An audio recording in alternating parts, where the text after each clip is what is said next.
un bébé dans la foi et que je grandissais, je croyais que celui qui donnait des prophéties avec détail était l'ami de Dieu, ou encore il était le préféré de Dieu. Mais plus je mûrissais dans la foi, je finis par comprendre que beaucoup prophétisaient, mais sans Dieu. Pire encore, certains prophétisaient tout en étant ennemis de Dieu. Ce qui veut dire, manifester les dons de l'esprit ne garantit pas le ciel. Ou encore pire, manifester les dons de l'esprit sans le fruit de l'esprit est la plus grande tragédie de cette génération. Les amis, ce n'est pas parce que quelqu'un donne de prophétie qu'il vient forcément de Dieu. Parce que les diables aussi prophétisent. Vous allez comprendre dans la Bible, il y a de prophètes. Dans Actes des Apôtres, le chapitre 16, la Bible parle pendant que les apôtres avançaient, il y avait une dame qui s'approchait, qui donnait des prophéties avec détail, qui disait au peuple que ces gens venaient de Dieu. C'était des saints hommes de Dieu. La femme ne disait pas faux, mais l'esprit derrière elle n'était pas le bon esprit, n'était pas l'esprit qui venait de Dieu.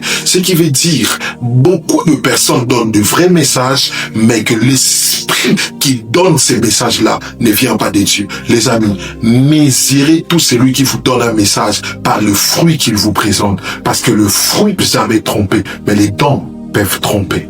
Que Dieu nous garde et nous protège dans cette génération pourrie. Dieu nous bénisse et nous garde. Shalom.